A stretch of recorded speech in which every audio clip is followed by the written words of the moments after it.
সাল্লাল্লাহু আলাইহি ওয়াসাল্লাম আপনার কম্বলটা উঁচা হয়ে আছে, মনে হচ্ছে কিছু আছে। নবী মুস্তাফা সাল্লাল্লাহু আলাইহি ওয়াসাল্লামের ইরশাদ করেন, দেখবে নাকি? বলুন সুবহানাল্লাহ। দেখবে নাকি? মানে হ্যাঁ ইয়া রাসূলুল্লাহ, একটু দেখান কি আছে দেখি। হুজুর পাক সাল্লাল্লাহু আলাইহি ওয়াসাল্লাম দুদিকটা কোণা উঠিয়ে দিলেন, চাদর উঠালেন। তো এক কোণে ইমাম হাসান আছেন আর অপর কোণে ইমাম হোসেন বসে আছেন।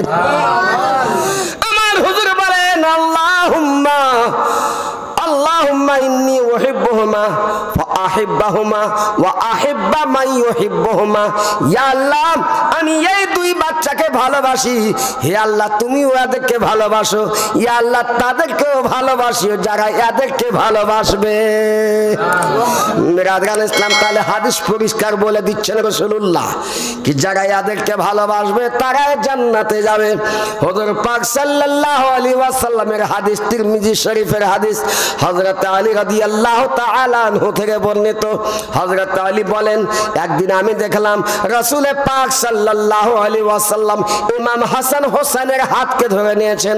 হাতকে ধরার পরে বলেন, যারা আমাকে ভালোবাসবে, এই দুই বাচ্চাকে ভালোবাসবে, যারা আমার সঙ্গে মোহাব্বত রাখবে, এই বাচ্চাদের সঙ্গে মোহাব্বত রাখবে এবং এদের মাতা পিতার সঙ্গে মোহাব্বত রাখবে, তারা আমার সঙ্গে আমার দরজাতেই জান্নাতে থাকবে। তবে রাধার আজ আমরা যদি ইমাম হোসেনকে হাসানকে ভালোবাসি, হযরত আলীকে ভালোবাসি, ফাতেমাকে ভালোবাসি, হুজুরের সঙ্গে মোহাব্বত রাখি, তাহলে আমরা হুজুরের সঙ্গে সেই জায়গাতেই সেই দরজাতেই জান্নাতে থাকবো। যাবার ইচ্ছা আছে কি নাই হুজুরের সঙ্গে? হুজুর যে দরজায় থাকেন, হুজুর বলে দিচ্ছেন তো কি যারা আমাকে ভালোবাসবে, হাসান হোসেনকে ভালোবাসবে, আলী ফাতেমাকে ভালোবাসবে, আমার দরজাতে সেই জান্নাতে থাকবে। এত সহজ পদ্ধতি, তাও আপনারা মানছেন না নাকি? মেনে নিতে পারছেন না? কি ব্যাপার? কি না কথা বুঝতে পারছেন না? হ্যাঁ, কিছু বলেন, কিছু বলেন। যাক, শুনেন, ইমাম হাসান হোসেনকে ভালোবাসলে জান্নাতের অধিকারী হবেন। এবার আগে বাড়ি। আজ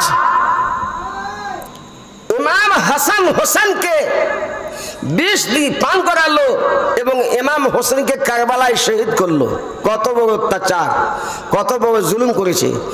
আমার হাবিব সাল্লাল্লাহু আলাইহি ওয়াসাল্লাম বলেন, ওয়া মাম্মা তাআলা বুগসিন আলে মুহাম্মাদিন সাল্লাল্লাহু আলাইহি ওয়াসাল্লাম মাতা কাফিরা আলা ওয়া মাম্মা তাআলা বুগসিন আলে মুহাম্মাদিন সাল্লাল্লাহু আলাইহি ওয়াসাল্লাম লাম ইউসাম্মি রায়াহাতাল জান্নাহ। আমার হুজুর বলেন যে যারা আমার আহলে বাইতের উপর জুলুম করবে সে কাফির মরবে, এবং আমার আহলে বাইতের সঙ্গে যারা দুশমনি রাখবে তারা জান্নাতের খুশবু পর্যন্ত পাবে না, তারা জান্নাতের খুশবু পর্যন্ত পাবে না। ইমাম হাসান হোসেনকে আমার হুজুর কত ভালোবাসতেন। আর একটা ঘটনা বলছি দিয়ে শেষ করে, মৌলানা সাহেব আমাকে বলে দিয়েছেন যে কমসে কম 1 ঘন্টা বলিয়েন, ইনশাল্লাহ 1 ঘন্টা পুরিয়ে দিব। এবার দরুদ আল্লাহুম্মা সাল্লি আলা সাইয়্যিদিনা ওয়া মাওলানা মুহাম্মাদিন মাদানিল জুদ ওয়াল কারাম ওয়া আলিহি ওয়া বারিক ওয়া সাল্লিম সালাতাম ওয়া সালামান আলাইকা ইয়া রাসূলুল্লাহ। আজ সারা বিশ্বের মধ্যে খ্রিস্টান ধর্ম ছড়িয়ে আছে না? সারা বিশ্বে, ভারতে আছে, পাকিস্তান আছে, বাংলাদেশে, সব জায়গাতে খ্রিস্টান আছে। আমার হুজুর পাক সাল্লাল্লাহু আলাইহি ওয়াসাল্লামের জামানাতেও খ্রিস্টান ছিল, আর থাকবে না কেন? আমার হুজুরের আগে ছিলেন হযরতে ঈসা আলাইহিস সালাম, আর হযরতে ঈসা আলাইহিস সালামের উপর যারা ঈমান এনেছিল তারাই হলো মুসলমান এবং নাসারা। তারা মুসলমান ছিল, নাসারা খ্রিস্টান তারা মুসলমান ছিল। কিন্তু আমার হুজুর আসার পর যারা আমার হুজুরে কলমা পড়লো না তখন তারা কাফের হয়ে গেল, আর মুসলমান থাকলো না। বুঝতে পারলেন কি না? হযরত ঈসা আলাইহিস সালামের কলমা পড়েছিল, মুসলমান ছিল, কিন্তু আমার হুজুর যখন চলে এলেন তো হযরত ঈসা আলাইহিস সালামের দিন, উনার দিন শরিয়ত বাতিল হয়ে গেল। এবার আমার হুজুরের শরিয়ত চলবে, তাই কি না? এখানে আপনারা বুঝলেন আমাদের ভারতের প্রধানমন্ত্রী আগে ছিল মনমোহন সিং, তখন কত সহজ ছিল, আর এখন হয়েছে কত কড়া করে দিয়েছে, করেনি? তো বেরাদান এইভাবে আপনারা বুঝলেন। বেরাদান ইসলাম আমার হুজুর পাক সাল্লাল্লাহু আলাইহি ওয়াসাল্লামের জামানাতে এবং হুজুরের সাথে বাহাস করার জন্য 14 জন খ্রিস্টান বড় বড় পাদ্রী, বড় বড় আলেম তারা এলো আর আমার হুজুরের সঙ্গে বাহাস করবে। যখন হুজুরের কাছে এলো কথা বলতে লাগলো, আর কথা খুঁজে পায় না, কি বলবো, ভুলে গেল। হুজুরের সামনে এসেছে, এবার সমস্ত ইলম ভুলে গেল আর হুজুরের সামনে কিছু বলতে পারছে না। কিন্তু ওদের আকীদা কি যে হযরত ঈসা আলাইহিস সালাম আল্লাহর নবী ছিলেন, আর আমার হুজুর বলছেন যে হযরত ঈসা আলাইহিস সালাম আল্লাহর বান্দাও ছিলেন, নবীও ছিলেন। আল্লাহর বান্দাও ছিলেন, নবীও ছিলেন, কিন্তু ওরা মানবে না। আমার হুজুর বুঝিয়ে দিলেন ভালোভাবে, কিন্তু ওরা বলছে না আমরা মানবো না। ওরা যখন মানলো না, আল্লাহ তাবারাকা ওয়া তাআলা তার হাবিব আমার হুজুর পাক সাল্লাল্লাহু আলাইহি ওয়াসাল্লামের উপর কোরআনের আয়াত নাযিল করে দিলেন, ফাকুল তাআলা নাদউ আবনানা ওয়া আবনাকুম ওয়া নিসাআনা ওয়া নিসাআকুম ওয়া আনফুসানা ওয়া আনফুসাকুম সুম্মা নাবতাহিল ফানাজআল লানাতাল্লাহি আলাল কাযিবিন। সুবহানাল্লাহ, যারা বলেন সুবহানাল্লাহ। আল্লাহ কোরআনের আয়াত নাযিল করে দিলেন, হে মাহবুব ওই খ্রিস্টানদেরকে আপনি চ্যালেঞ্জ করে দেন, তাদের সঙ্গে মোবাহেলা করেন, তাদেরকে চ্যালেঞ্জ করে দেন যে তোমরা তোমাদের ছেলেকে নিয়ে এসো, আমি আমার ছেলেকে নিয়ে আসবো, তোমরা তোমাদের মহিলাকে নিয়ে এসো, আমি আমার মহিলাকে নিয়ে আসবো, তোমরা এসো আমি যাব। এই আল্লাহ তাবারক ওয়া তাআলা এই হুকুম দিয়ে দিলেন রাসূলুল্লাহকে। এবার আমার হুজুর ওই খ্রিস্টানদেরকে চ্যালেঞ্জ ছুঁয়ে দিলেন, বলো সুবহানাল্লাহ।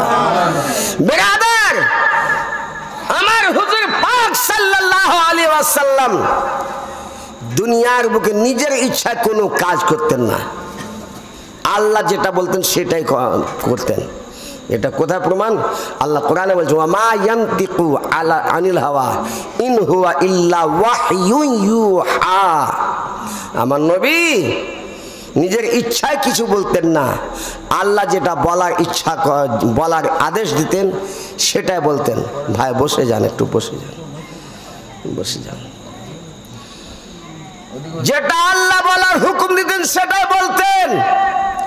বেরাদার ইসলাম, আমাদের নবী সাল্লাল্লাহু আলাইহি ওয়াসাল্লাম তাদেরকে যখন চ্যালেঞ্জ করে দিলেন, তারা 14 জন খ্রিস্টান এবার বসে গেল, ওরা চ্যালেঞ্জ কবুল করে নিল, ওরা আমার হুজুরের চ্যালেঞ্জ কবুল করে নিল। আর আমার হুজুর বাড়ি গেলেন। হযরত সাদ বিন আবি ওয়াক্কাস রাদিয়াল্লাহু তাআলা আনহু থেকে বর্ণিত, উনি বলছেন যখন এই আয়াত নাযিল হয়ে গেল, আমার হুজুর পাক সাল্লাল্লাহু আলাইহি ওয়াসাল্লাম হযরত আলীকে ডাকলেন, আলী তুমি এসো। হযরত ফাতেমাকে ডাকলেন, ফাতেমা এসো। হযরত ইমাম হাসান ও হোসেনকে ডাকলেন, ওই 4 জনকে ডাকলেন। আর ডাকার পর হযরত আলী, হযরত ফাতেমা, হযরত ইমাম হাসান ও হোসেন, ওই 4 জনকে নবী মুস্তাফা সাল্লাল্লাহু আলাইহি ওয়াসাল্লাম নিজের চাদরে ঢেকে নিলেন। বলেন সুবহানাল্লাহ। আমার হুজুর 4 জনকে চাদরে ঢেকে নিলেন এবং বললেন, আল্লাহুম্মা হাউলায়া আহলে বাইতি, হে আল্লাহ আমার বাড়ির পরিবার হলো এই চারজন, আমার বাড়ির পরিবার এই চারজন, এরাই হলো আমার বাড়ির পরিবার। আল্লাহুস সামাদ, আল্লাহ আমি এদেরকে ভালোবাসি, তুমি ভালোবাসিও, ওদেরকেও ভালোবাসে যারা এদেরকে ভালোবাসবে।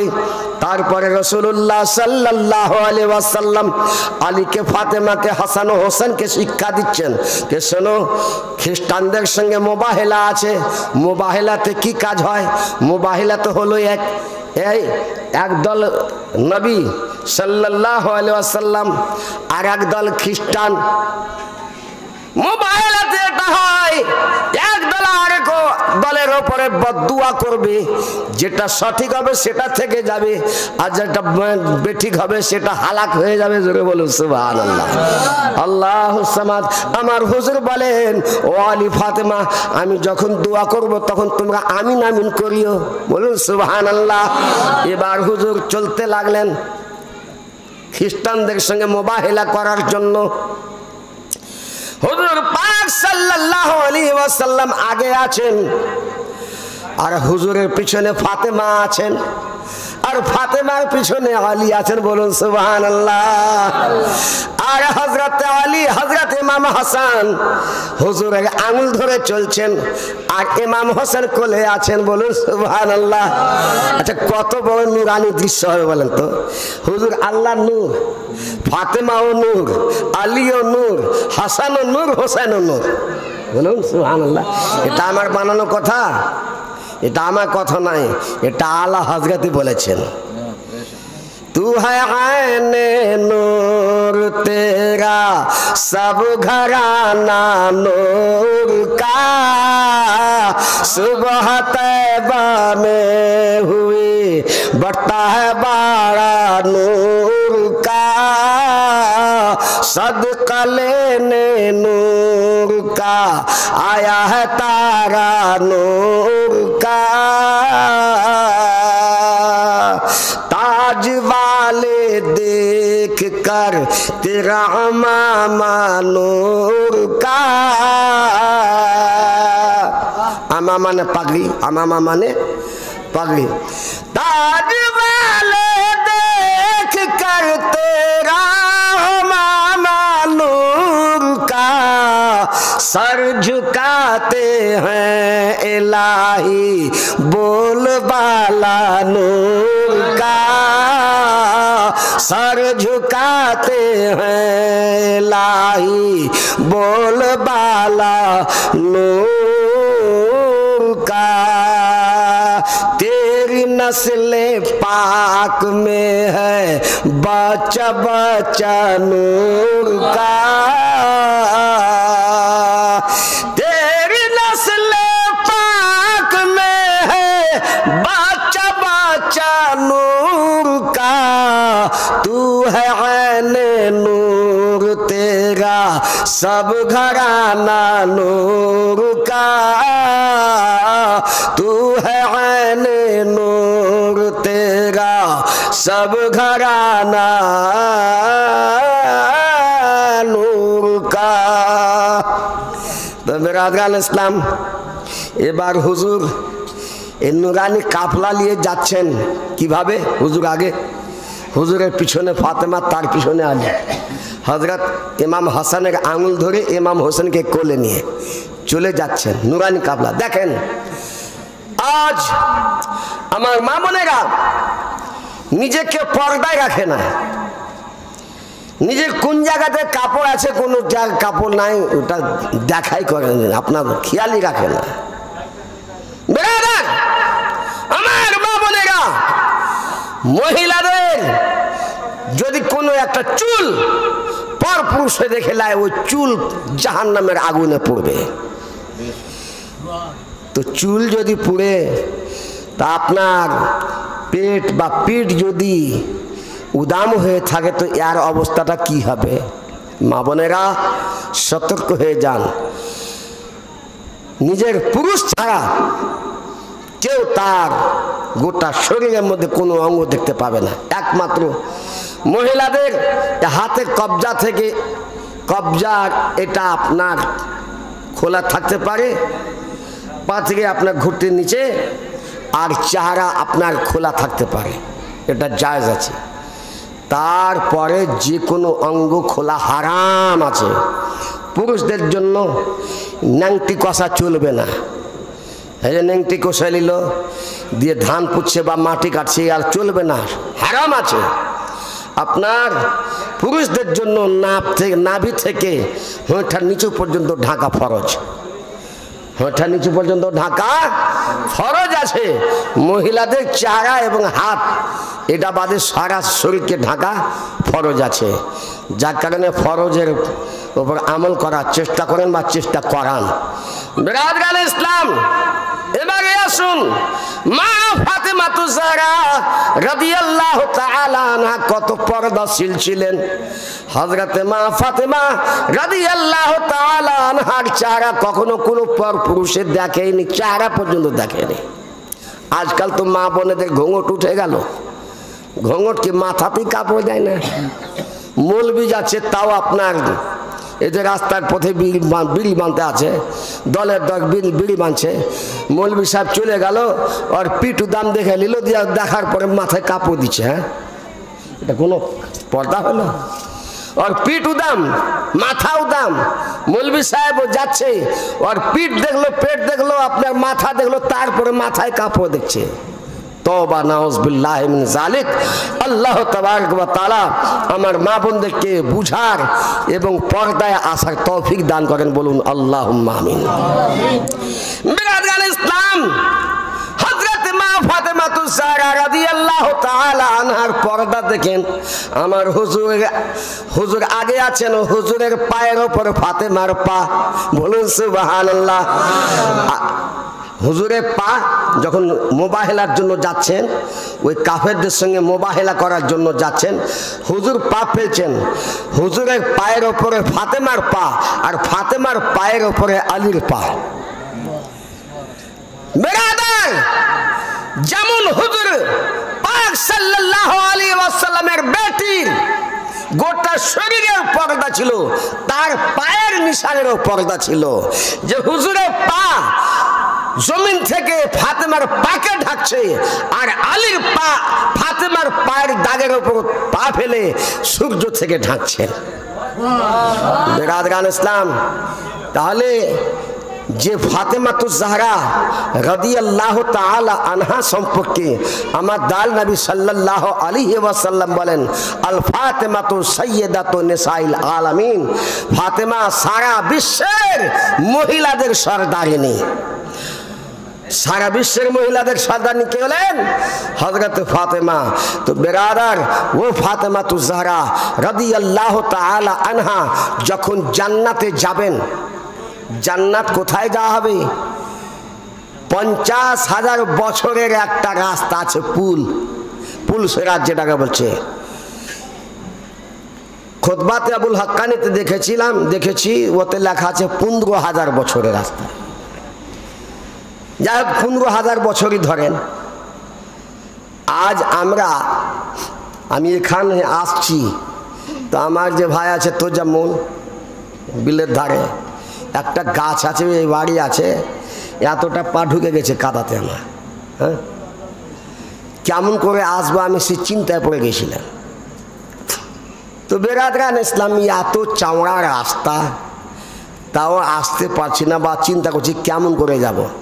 ওই পুল সিরাত যে চুল চাইতে মিহি হবে, তলোয়ার চাইতে তেজ ধার হবে, যেটা জাহান্নামের ওপর দিয়ে হবে। বেরাদার, আল্লাহু সামাদ, ওই পুল সিরাত পার হয়ে প্রত্যেককে জান্নাতে যেতে হবে। যারা পাপী হবে ওই পুল সিরাতে কেটে কেটে জাহান্নামের আগুনে পড়ে যাবে। মা ফাতেমাতুজ জাহরা রাদিয়াল্লাহু তাআলা আনহার সওয়ারি যখন ওই পুল সিরাত পার হবে, আল্লাহ তাবারক ওয়া তাআলা বলবেন, হে ময়দানে মাশারে যত মানুষ আছো, সবাই তোমরা নিজের নিজের চোখকে নিচু করে নাও, চোখকে বন্ধ করে নাও। এই জন্য যে আমার হাবিবের বেটি ফাতেমাতুজ জাহরা রাদিয়াল্লাহু তাআলা আনহার সওয়ারি এখন জান্নাতে যাবে। সুবহানাল্লাহ। বিরাদগান ইসলাম, সাল্লাল্লাহু আলাইহি ওয়াসাল্লামের হাদিস বলছি এটা, যা আল্লাহ বলবেন যে হযরতে ফাতেমার জান্নাতে যাবার সময় সমস্ত লোক নিজের নিজের চোখকে বন্ধ করে নিয়ে মাথা নিচু করে নিবে, আর হযরতে ফাতেমার বরাক সওয়ারি বিজলির মতো আপনার সঙ্গে সঙ্গে পার হয়ে যাবে।